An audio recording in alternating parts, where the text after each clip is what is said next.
The call came just after sunrise, sharp enough to cut through my quiet kitchen. "Ma'am, your daughter is at the gate." Security Officer Malik Jones said it carefully, like he wasn't sure how I would take it. For a moment, I didn't move. Then I set my teacup down and walked to the panel on the wall.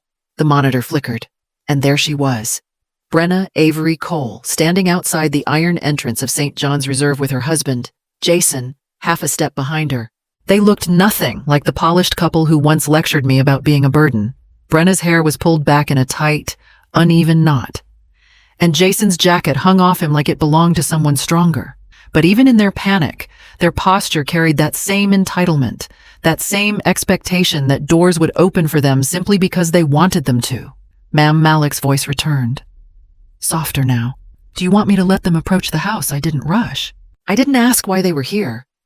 I simply felt the corners of my mouth rise slow, steady, satisfied. A smile I had earned one piece of dignity at a time. "Not yet. Officer Jones," I said. "I'll speak to them from here."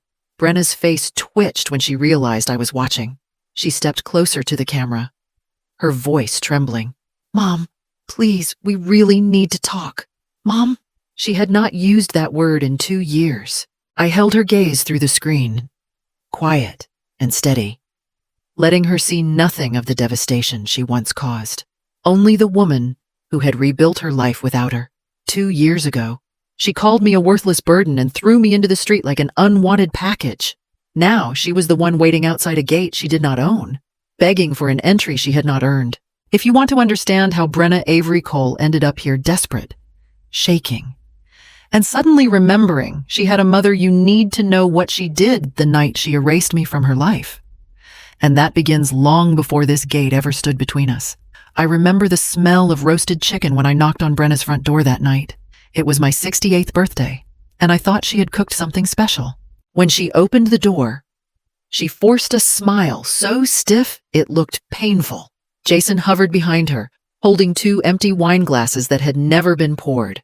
"Mom, we need to talk before dinner," Brenna said, leading me into the living room. Her tone carried the same tight patience she used with clients she disliked. "I thought we were celebrating," I said softly. "We are," Jason replied, though his eyes never reached mine. "But first, we have to get something sorted out. This situation with you living here." My stomach tightened. "What situation?" Brenna folded her arms. "You know exactly what I mean.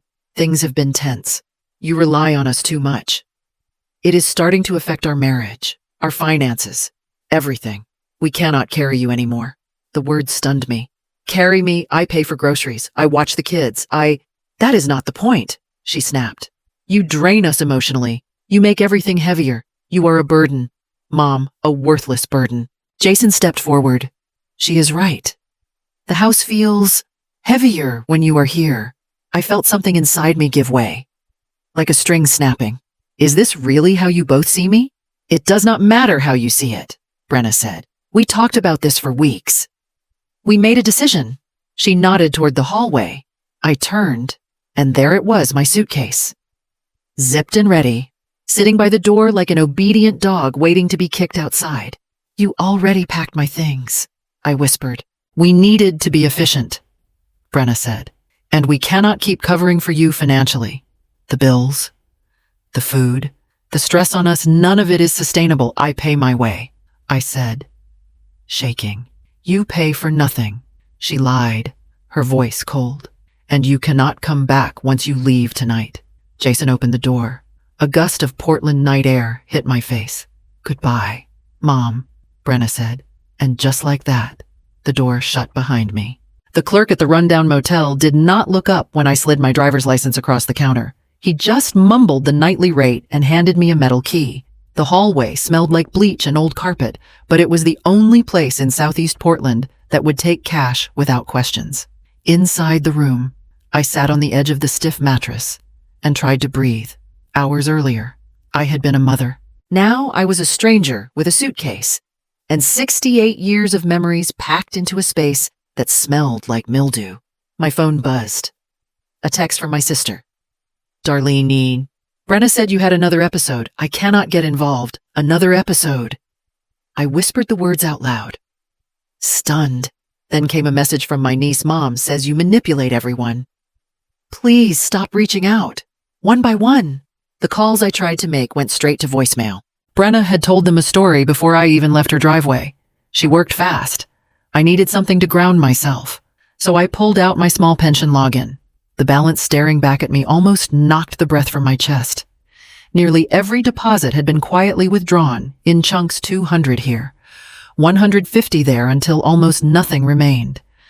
Brenna had added herself years ago as an online assistant. I remembered her saying, "It will make paying bills easier." Mom, I felt my pulse hammering.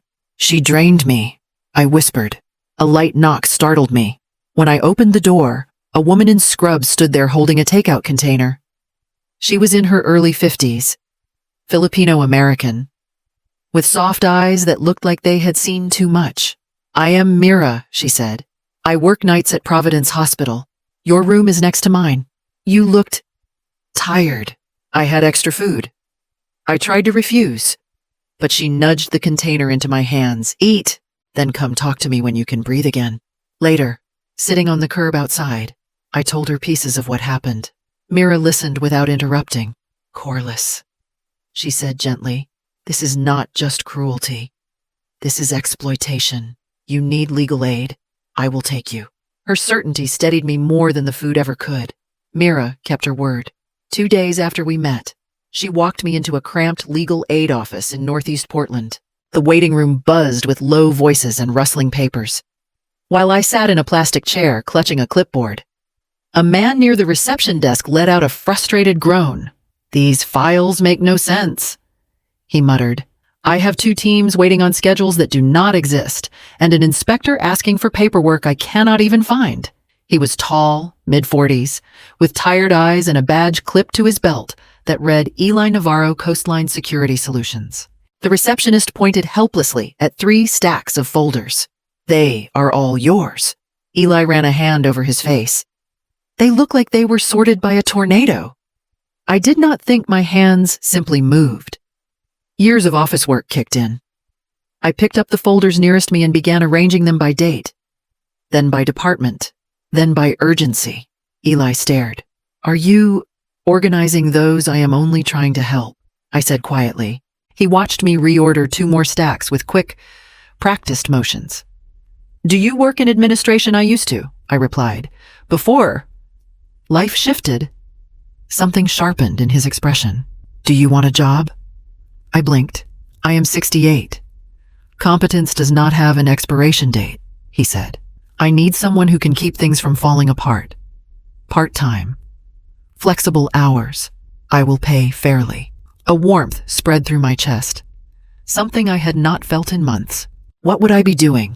Answering emergency calls for our senior clients. Logging incidents. Keeping my teams in line? His tone softened. "You look like someone who knows how to hold things together." Mira nudged me. "Say yes. Corliss." I nodded. "All right, I will try." That afternoon, Eli sat me at a small desk with a headset and a binder of procedures. My first call came from an elderly man whose alarm had gone off accidentally.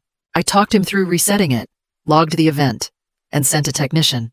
By the end of my shift, I felt something steady in me return, something Brenna had tried to strip away. Usefulness. Working at Coastline Security meant sorting through contracts, amendments, renewal terms, and billing logs. After a few weeks, something shifted in me.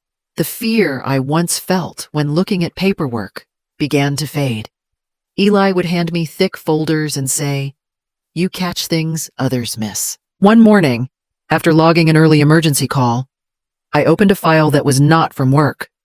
It was mine old mortgage papers, pension statements, and tax forms I had stuffed into my suitcase on the night Brenna threw me out.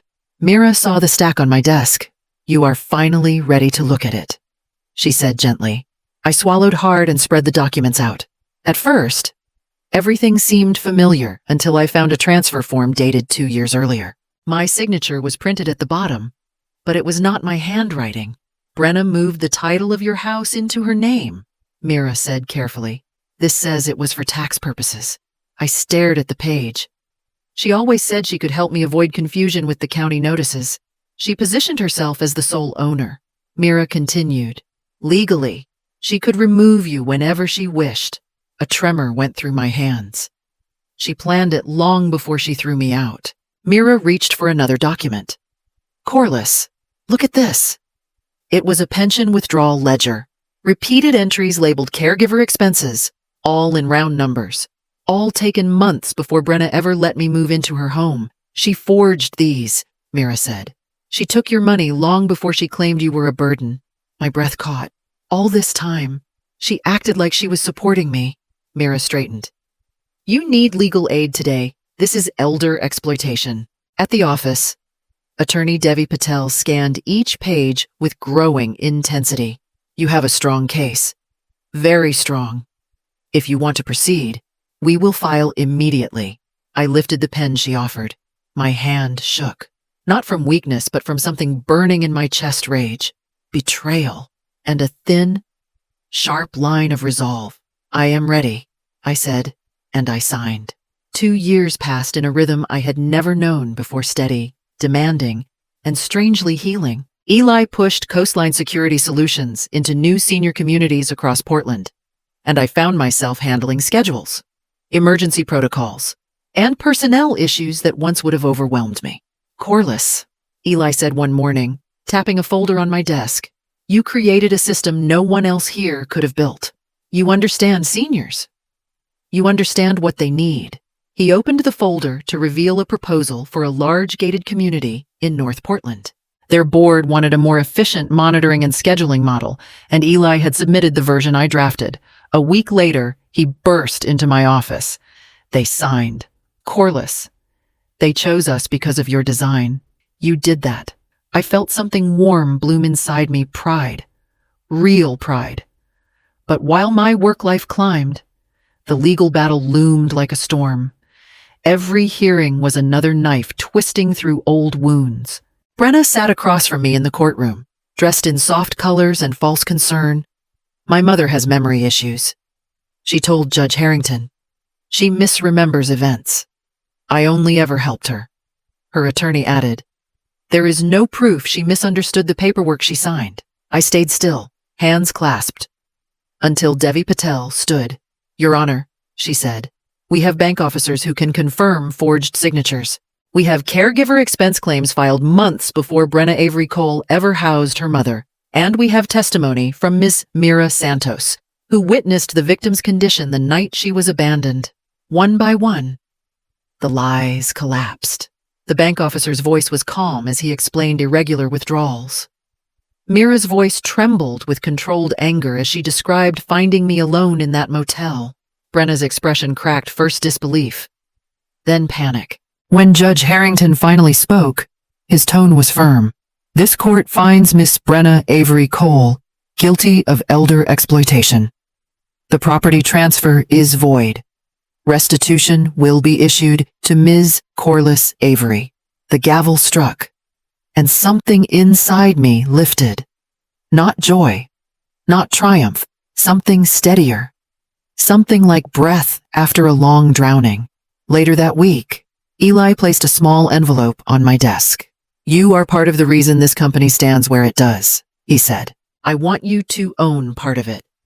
Inside was documentation for a modest share of company equity. For a moment, I could not speak. I had not been given something in years not like this. Not with respect.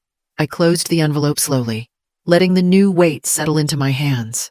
The day I held the deed to my new home, I felt a tremor in my hands, not from fear, but from something I had nearly forgotten. Ownership, my name, only my name, printed clearly on the page. No cosigner, no conditions, no daughter waiting to rip it from me. The house was modest. A single-story home tucked inside St. John's Reserve, one of the gated communities Coastline Security now served. When I stepped inside for the first time, Eli stood in the doorway behind me. You earned this, he said quietly. Every inch of it. Coastline handled all the monitoring for the neighborhood, and Officer Malik Jones became my regular gate contact. The first time he called to confirm a guest, he said, Ms. Avery, just checking. Do you want them cleared? Being asked what I wanted felt like a luxury. life settled into a new rhythm. I started hosting small gatherings in my living room, women who had been pushed aside by their children, neighbors who whispered stories that sounded too much like mine. We shared tea, frustration, and relief that someone finally understood. One afternoon, after everyone left, I sat at my kitchen table sorting through the mail. A notice caught my eye, an update from the court. Brenna and Jason were behind on their payments again. Legal fees, restitution, and the collapse of Jason's business had pulled them under faster than they could climb out. Mira called that evening. "How are you settling in? I feel quiet," I said. "Quiet in a way I have never known." "You deserve quiet," she replied. I walked through my new hallway, touching the walls gently. No one could throw me out of this place. No one could pack my things or tell me I was making the house heavy. For the first time in decades, I could breathe without waiting for someone's disappointment to fall on me. But peace has a strange way of stirring old echoes. Because the people who cast you aside have a habit of returning the moment their world begins to crumble. Malik's voice had barely faded when I reached the security screen. Brenna stood at the gate, gripping the bars, her breath visible in the cold morning air. Jason hovered beside her, pale and drawn, shifting from foot to foot, like he needed to escape his own skin. "Mom," Brenna called, forcing a small smile. "We just need to talk. Please let us in." Jason stepped forward. "This is serious. We are in trouble. You owe it to us to hear us out." I tapped the intercom button. "What exactly do you think I owe you?" "Family responsibility," Brenna shot back. "You know we are drowning. Jason's business is collapsing. The creditors are calling nonstop, and the restitution order pushed us over the edge. So now," I said calmly, "you come to the woman you threw out." Brenna's face twisted. "That is not fair. You know we were under stress. Things got messy, but you are doing well now. You can help us get back on our feet." "Help," I repeated softly. "Is that what you call this?" She pressed her forehead to the gate. "Mom, please, we are losing everything." I picked up a thin folder from my desk and walked back to the panel. "I know," I said. "I know exactly what you are losing." I held the contract up to the camera. Brenna squinted. "What is that?" "You signed it before moving me into your home," I said. "A refurbishment agreement for my old property. You told me it was routine. What you did not know was that during the elder exploitation investigation, legal aid amended the language." Jason stepped closer to the camera. "What language?" I read it aloud. "Any party who removes the cosigner through coercion forfeits future ownership rights upon judicial confirmation." Jason blinked rapidly. That cannot be real. It is," I said, "and because the court ruled you guilty of exploitation, Brenna, the clause activated." She shook her head violently. No. "Mom, you cannot take everything. You cannot." "I did not take anything," I said. "You forfeited it the night you called me a burden." Brenna collapsed against the gate, a sob tearing out of her. Jason's mouth opened, but no words followed. "A daughter protects her mother," I said quietly. "A parasite drains her. The law finally knows the difference." Malik waited for my signal. I nodded once, and the gate remained closed. Malik signaled 2 additional officers as Brenna slid down the gate, her hands trembling against the cold metal. Jason tried to pull her up, whispering frantic promises that sounded more like apologies to himself than to her. "Escort them off the property," I said quietly. "No force unless needed." Malik nodded. "Understood, Ms. Avery." As the officers guided them toward the exit lane, Brenna looked back at me with a face I had never seen. Not anger, not superiority, just disbelief. She expected punishment, humiliation, screaming. She did not expect certainty, and certainty was all I had left for her. After they disappeared from the monitor, I sat down at my kitchen table and opened a folder far thicker than the one Brenna feared. It held the final documents for something I had been building for months, a foundation funded by part of the restitution and the equity Eli had gifted me. I named it the Avery Fund for Mothers Left Behind. When I told Eli about it, he rested his hands on his hips and said, "Corliss, this will change lives." Mira cried when she heard, "So many women need this. Women who think they are alone. We started meeting every week neighbors, volunteers, former clients using my living room as our first planning space. We built lists of shelters, legal resources, and emergency contacts. We created workshops for women navigating the same betrayal I once believed would destroy me. And slowly, the house that had once been only mine became something more. A refuge, a starting point, a place where the quiet was not empty, but healing. One evening, as the sun dipped behind the pines, the doorbell rang. I opened it to find a woman in her 70s clutching a canvas tote to her chest. Her eyes were wide, frightened, too familiar. I heard this was a safe place, she whispered. My son told me to leave. I do not know where to go. I stepped aside and guided her in. Start with tea, I said softly. You are not a burden here. She exhaled, a long, shaking release, and followed me to the kitchen. To my viewers, if you've ever rebuilt from nothing, or if you know someone who needs this story, like, comment and subscribe. Your support helps us help others. And if the daughter who threw me away ever wonders why I never looked back, she can read the contract she never bothered to understand.